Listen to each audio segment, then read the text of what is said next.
our time. Great to have your company once again. This is going to be very interesting for a lot of people because... well, even for you too. Well, for me too. Because as we grow older, and well, at any time in our life, but we can suffer from all sorts of things, damage to our skin, for example, skin cancers and all of that. So it's a very great pleasure to welcome Dr. Sue McCoy, who is a skin specialist who I've known for a long time and has done interesting things to my face over the years. Well, she hasn't. I'd like to tell. Welcome to the program. I didn't know that it was going to be a confessor session. Well, Sue has specialised in laser treatment and new treatments that can help our skin. So for 28 years. So, welcome, Sue. Thank you. It's lovely to be here. If I could call you Susie, because everybody that knows everybody does. Dr. You Sue can. or Dr. Susie. Thank you. So somebody comes into your rooms and says, I've got this thing on my face or a part of my body. What's the first thing you need to look for as a specialist in this area? We need to look at the lesion and diagnose it. Now, the most common of all the blemishes that people come in for are the brown marks that grow on skin as people get older, and they come in many and varied diagnoses. The most common is a thing called a seborrheic keratosis. Do you want to say that 3 times quickly? Seborrheic. No. Because I have them, don't the I? GPs call them age or senile warts, and they're nothing to do with senility, and they're not a wart. They're just a thing that grows. We've got some pictures of these so people can identify. We have some identify. pictures. We can bring up the first picture if you like. Now, that's a classic seborrheic keratosis. They're a raised, warty, totally benign lump, and they can grow anywhere on the body, not necessarily related to sun damage, and they're very easy to treat with a laser. Not necessarily to do with sun? No, because you can get them in all sorts of funny places that one would imagine have never seen the sun. Right. You just never know. The picture on the screen shows one treatment with a laser. If we look at the next on the picture, left, yep. Yes, that's a lot of little tiny ones, freckles and little spots, and that's one treatment. That's what I call skin cleanup, where we just use the laser to dot out little blemishes, and you get little browner spots for a week or 10 days, and they all drop off. And then the skin's between 75 and 90% cleaner looking. We call that skin cleanup. And the laser does that better than any other method that you could think of, including dry ice. And it's really quick. Oh, dry ice leaves holes though. And blisters and scabs, and it doesn't work very well. Oh, let's have a look at the next one, Sue. Next one. That's just little moles and spots on a neck. Now, they're not startling, but the result afterward, it just looks cleaner. It looks like it's had a good scrub. Yeah, but you can get those between your legs and under your arms. And that's too much information. Oh, well, no, you've burnt them off in all sorts of places for me. We don't want to know. Confessions. Thank you. Yes. Confessions of a No, but it's good. It's good because in truth, all you feel is like a little tiny pinprick when the treatment occurs. What's the next one? That's the same sort of things under the bra line. Now, one would assume I've had that trouble many times. One would assume that most of those areas haven't seen a lot of sun, but like I said, they can occur anywhere on the body. So they're the most common things we treat are the brown spots. Right. If we look at the next picture, that's probably the next most common is the brown marks on hands and forearms, and they are from the sun. They're generally flat, and they're very, very common. You see hundreds of them. Now, could we stop that happening if we put sunblock on our hands while we're driving in the car? From childhood onwards, yes. Oh, yes, really? Yes. From any time? No one's going to. Oh, okay. No. Well, but yes, you can prevent it from happening, but that doesn't happen, not in Australia. No, okay. I call these witches' lumps. Now, that's just a mole, a common old mole. Common old mole. In medical terms, and what do you call the lump on her face? Poor lady. Yes. I I was going to show one of yours, but oh, the truth comes out. Once again, too much information. Yeah. No, I've had the smaller lump close to her lip, and probably one almost as big as the one above. Yes. I've had, and Sue took out. And you can see where the big mole was. The little red spot above it hasn't been treated. That's a sunspot. But you can see where the mole was, and there's almost no sign. You'd be lucky to see where the mole was. Even the normal if I could see that without glasses, I'd be thrilled. Yes. So the next picture shows another very, very common blemish, which is little broken veins. Now, they're not broken at all, but that's what people call them. They're just dilated. Are they just too close to the skin? They're just dilated. Dilated. They're dilated, yeah, and they're really common. And they're very easy to treat. And again, you can treat them without scarring. That's one treatment. Now, it's not perfect, but that's sort of 80–90% disappearance in one laser treatment. That's one treatment. That's amazing. But how many treatments then would you have to have? Maybe if you a second. If you want perfection, don't ever expect perfection. No. No. Okay. No.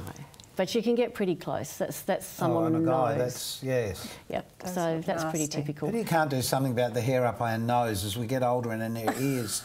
The hair that just keeps growing. Well, talking about hair, this is a picture of a trial we did on laser hair removal when hair removal lasers first came out. Now, they're everywhere now. There's one on every street corner. But it actually does work. This is a trial showing all different energies. I won't go into the details, but that's one treatment and that's the reduction. Oh. So if you look at the next picture, now here we go, but that's my armpit. Really? But that's about 20 years ago, yes, before wrinkles and age set in. Wow. And that was about 4 treatments and not a hair has grown in 20 years. So wow. it actually does work and it's very effective. And not, doesn't hurt. Doesn't hurt. Moving on to the sorts of things that I can't treat with a laser is skin cancers. Now, there's a little skin cancer on the picture above. Doesn't look very big. No. That's the classic treatment is to cut it out. Big, nasty scar. That is not the only way these days you can treat skin cancers. There is a cream, a prescription cream that has to be prescribed by doctors. Say that 4 times fast. Prescription cream. Prescription. It's on a script. It's on a script. Yes. It's on a script. Okay. Has horrible side effects. There's a similar little skin cancer, top picture. There's the reaction. It looks like something that, you know, it looks like a gunshot. Yes. It actually looks like the worst cold sore you've ever had. Something from outer space landed very on nice. the face. 6 weeks treatment, but look at the result. That's incredible. Fantastic. Almost nothing there, and you can get effectively perfect skin as if nothing was ever there. For basal cell skin cancers, the common ones. So that was what I had on my ear. BCC. BCC. And the second most common, early squamous cell, SCCs, but not melanomas. Never a melanoma. Right. But 6 out of 10 of us are going to get at least 1 BCC in our lifetime. Well, this is it. Now, of us. I usually have a skin check once a year, and now being on the back of my ear, oh, you don't wouldn't have known it was there. And she said it was right at the end of as she was having a look, and she said, "Oh, what's that?" And I went, "Well, I don't know. I can't see." And even people that were looking at it afterwards, when I pointed it out, could not see it. Couldn't see it. No. So it is worthwhile going to have your skin check. It's not a thing to be frightened about, but it is something that we need to look after ourselves as we get older. But the cream has been around for well over 15 years. It was pioneered for the treatment of, wait for it, venereal warts. Oh, okay. Yes. However, it's found to be very effective on many skin cancers because it stimulates the skin's immune system to fight its own skin cancers. Right. And is this possibly the future for cancer treatment, to find things that help the body do it itself? There are lots and lots and lots and lots of different cancers, and there are lots of different avenues of treatment and lots of different research going into different areas. So we can't talk about cancer in one word. No. But for skin cancer, yes, it's got Can I just make a point here? Yeah. You are a doctor, you're not somebody who's just learnt to laser people's faces for cosmetic reasons. I graduated medical school in 1979. Yes, I remember. I know you do. I know you do. I knew you then. I knew you then. And you haven't changed. Oh, thank you. Thanks to you, Susie. I'm feeling the love here. But the point is, you can go to people that'll do things and fluff off hair and stuff, but it's better to come to somebody who is a real doctor who really understands. Is that what you'd think? Well, I have nurses doing some of my treatment where we diagnose it all first. Because you don't want to inadvertently treat a melanoma. Oh, okay. So thank you so much. That's been really helpful, and there'll be information on our site about this if you've got any worries yourself. Thank you for being part of our time. Lovely to meet you. Thank you very much. Lovely to meet you too. Thank you.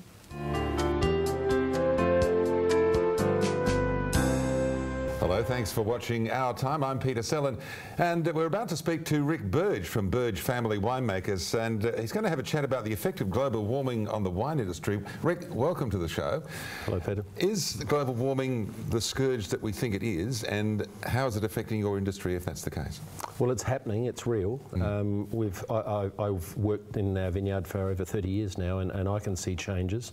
An interesting stat I heard the other day was that the beginning of harvest is coming forward about a week every 10 years. Veraison is when the berries colour up. This year, but normally it's about 20th to 22nd of January. This year it was the 5th and the 6th. I couldn't believe it. And we also had a frost last year in October in a block that I've never had frost before. I was going to say it's called global warming, for want of a better term, climate change, that it went from global warming to climate change. But when it's frosty, it's also part of this whole cycle in the unexpected place, like you say, and also when it's hot. So it's a bit of both, isn't it? Well, going back historically, we're looking at, say, the Barossa Valley where I'm from. We're looking at sort of winter-dominant rainfall, nice, fine, long, warm autumns, and we're getting now dry, warmer winters, the killer frost perhaps in spring, and then rain in December, a bit of rain in January. I remember in 2011 we had oh gee whiz, 2.5, 3 inches in a day in February. Never before. So so when you're on the land, I mean, you're a farmer per se, obviously. A glorified farmer. So what can you do to combat this? Is it guesswork, or can you map out how to plant and how to harvest? How do you go about? Well, I guess to make a quality bottle of wine, you're looking at 3 things. You're looking at climate, soil, and variety. We can change the variety. We can't really do much to the soil, although the soil is affected by the most important thing, which is climate. Now, the thing that's changing is temperature, which has obviously got the biggest effect. We then have CO2 emissions, rainfall, how much and when, that's changing, and to a lesser extent UV. UV can affect chlorophyll and therefore photosynthetic function. See, that's the thing a lot of people wouldn't think of. It's ultraviolet. No, and even I'm just seeing that. But CO2 is good for plants, but apparently too much can be too much of a good thing, and you get more leaf and you get more vegetative growth and less, because the vines are in a purple patch. They don't worry about ripening a crop. If things are too good, they just put out more leaf. Yes. But temperature also, the bad thing about temperature is it knocks the guts out of the grapes. We're looking at tannins and anthocyanins like colour. Tannin is very important for the longevity. Acids, the natural grape acid, tartaric, and to a lesser extent malic, and flavonoids. But the tannin and the acid is the one that we can get sugar easily, but the trouble is with this climate change, we're getting sugar too early, and we're not getting the tannin, ripe tannins, mature tannins, or flavours following. The sugar's racing away like a bolting horse. So there's no way you can sort of artificially arrest this or change it somehow? You can prune later. What's happening with the temperature increase, unfortunately, the worst thing that's happening is we're getting concertina vintages, the so-called early ripening varieties, later ripening varieties, is now becoming quite hazy. So the vintage, where it used to be beautifully spread out, paced, and we had varieties that would come in early, then we had our late ones, they're now squashing up. So you've got this we have to buy more fermentation tanks, which you don't use for the other, 11 months of the year. So does this affect all grapes? Or is it white wine grapes or varietal grapes or red wine grapes? Is it right across the board? Right across the board, yes. I think whites, we led the world in temperature and pressure controlled fermentation of white wines, and our white wines from the mid-50s just changed overnight. But you can't make a silk purse out of a sow's ear. If your grapes have had the stuffing knocked out of them with heat, I don't. The good thing is, though, that we're probably looking at Tassie will come into prominence. They'll be making better wine in Tasmania. The cooler Tumbarumba orange, the Western Highlands of New South Wales. Where I am, we're going to probably have to search out more Mediterranean and let go of the old classic Northern Europeans. And I'm talking about, say, Cabernet, for example. Shiraz will be in there for probably another 45 years. But the Tempranillo from Spain, Grenache, which we've just used for a workhorse and really not respected. It's coming into its own. Mataro or Monastrell or Mourvedre, whichever, triple M. Those sort of varieties are going to come in, and a host of others. So is there something you can put into the soil, add to the soil that will help stave off some of this weird climate? Not necessarily on top, but on, not necessarily in the soil, but on top. Mulching is going to be a lay-down misere. Stop that harmful sun hitting the ground, cool everything off. In America, they're even trying to stop sunburn. They're even sort of trying to develop a UV spray for grapes to stop them getting sunburn. Now, how they get that off, you know, like with the holding period, I don't know. But that they're thinking ahead. They're getting burn.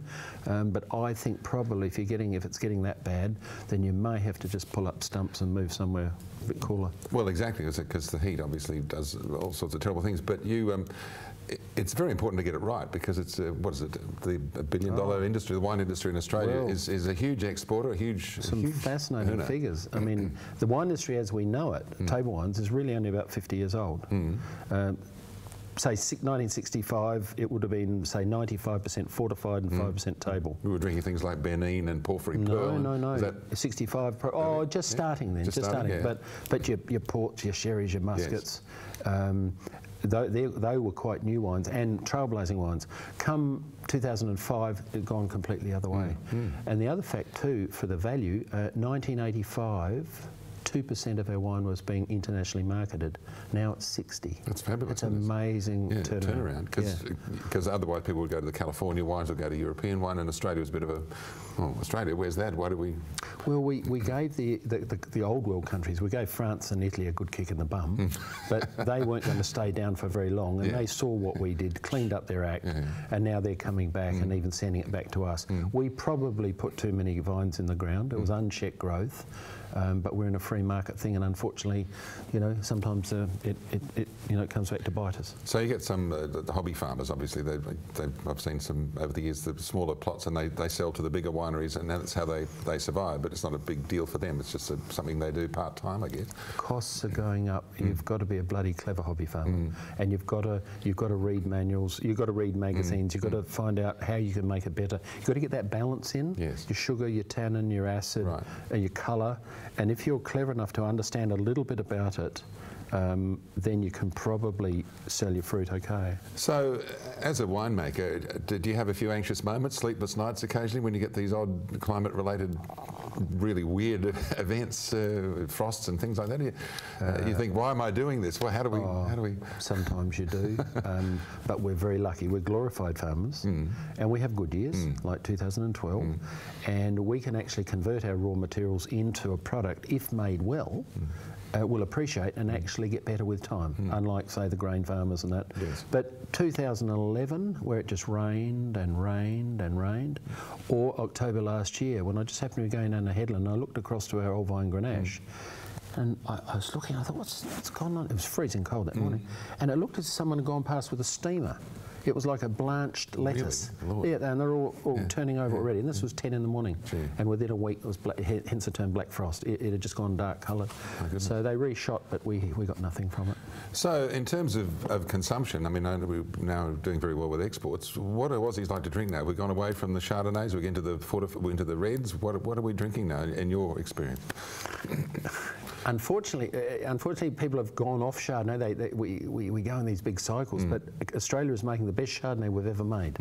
They're coming invariably from the cooler regions, Tumbarumba and Mornington and Tassie. Tassie, I've made a little bit of wine down there 2 years ago, Pinot Noir. You don't start under 3,000 a tonne. The new varieties, the new Spanish Mediterranean varieties are very exciting. Some southern Italian varieties. There's a lot out there. The great thing is we're getting all these young winemakers who have travelled. You know, in my day, I went overseas, but it was a big thing, and we had to do it nowadays with everyone's connected. The young guys are connected. They can get a job in Napa. They can do 3 vintages a year, and they're taking all those stimulus from those areas and coming back and making. So we've got this regeneration of the viticultural gene pool. That's fantastic. And just in closing, we obviously see people buying wine that they like because it tastes good, but sometimes it can be the cheap stuff, and you don't have to spend a lot of money to get some good wine these days, do you? We make the best, and this is where our problem has been. We have been known for making the best, cheapest wine. And with our flying winemakers, we've unfortunately lifted the quality of our competitors with dire results. Catch-22. Rick Burge, fabulous to talk with you from Burge Family Winemakers. Hopefully we can chat again. Sure. Our special guest as usual, a fantastic physiotherapist is Cassandra Zaina. And we have some guests today, Cassandra. We do, we're very lucky. It's not me demonstrating, but here on the floor is Alexander. Alistair. Oh, Alistair. Oh, yeah. Sorry, Alistair. Sorry, Alistair. I said your name almost right. And Susan. That's right. And they're fantastic yoga attenders, and they've very kindly volunteered to come in today. But, you know, we'd also like you to jump in and have a go if you'd like to. I'm done. So what are we going to do to start with? Well, I thought today what we'd start off doing is having a look at the hips, because it's that time of year where everything gets stiff and tight in the cold weather. And you know, all of that stuff, and you just want to do something to loosen your back. Absolutely, yep. And so we're going to go through a few things. You can do them in bed in the morning before you hop out. Oh, okay. Well, let's start with the first one. Okay, so before you hop out of bed. That's right. So you can just hug one knee up into your chest. That's it. And then just gently release it out. Bringing the other leg up. You can increase this stretch a little bit by tucking your chin up towards your chest and down. And now we're going to bring both knees up to the chest, just working through the hip joint and the hip muscle. And now just widen the knees and take them towards the underarm with the head relaxed on the floor. Oh, get the turkey for Christmas. And that really opens the pelvis. It does. That's the turkey move. We'll call it the turkey manoeuvre. And so we're just going to relax the feet onto the floor. And now we're just going to look at some strengthening. So drawing in your belly button and tucking your tail under, you're going to roll up vertebra by vertebra into a bridge position.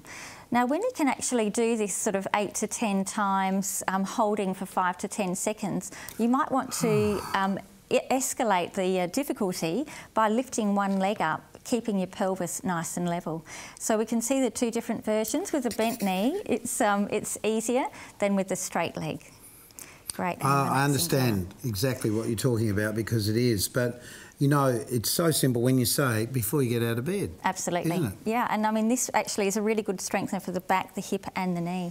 But now that we've really worked the glutes, we need to loosen them up. So to stretch the glutes, if you pop one foot on the opposite knee and then hug the legs up towards the chest, you'll feel a stretch in the bottom. I've never done that one. Oh, haven't you? No. Oh, wow. There's one to try. And swap. Right. And then you can swap sides, yeah. So that's a really effective glute stretch. So and the reason we're showing people this is to say, basically, doesn't matter what age you are, you can do anything. Absolutely. Really? Yeah, absolutely. Because Alistair's 30 but lived a hard life, and Susan's doing very well at 26. But, you know, as we grow older, we just need to really keep our bodies moving. Sitting in a chair and just watching telly doesn't cut it, does unfortunately. It? And at this time, as we're saying, our hips often suffer from things that we've done. We can sort of seize up and you think, oh, it hurts too much. Definitely. You know, I was on my hands and knees cutting wood today, and when I stood up, everything was like this, and I thought, why didn't I warm up? Why didn't I do something before I know better? Yeah. So we can all make the mistakes. Now, we're going to do some more segments like this in the near future to show you how easy it is to keep healthy and fit, even starting on the bed. Absolutely. It's all use it or lose it. Exactly. Any more that we can show? There's just a stretch to finish off with. So we're going to do a lunge stretch. So Alistair's going to show you a standing version. This is to stretch through the front of the hip muscles. Right. And Sue's going to do a kneeling version. So I like people to have a little cushion under that back knee. That's it. And this stretches through the muscles along the front of the hip here. And you can see Alistair is stretching through the front of that hip, but also working the muscles of that left knee. And we'll talk about that a little bit more when we talk about the knees. Fantastic. Great. Thank you very much. It's almost time for us to go. Janice, come and join us. Can you do this? I can. But isn't it nice to know that you can actually do an exercise before you get out of bed? Exactly. What a nice way to start the day. It's a good excuse well, to not stay that in there exactly, for a bit longer. But as you get out of bed, you can use your pillow. We've got to go. Next time on Ad Time, we'd love to have your company. We'll see you soon. Keep yourself nice till then and do some exercise. Bye for now. Bye. Keep going, guys. Janice?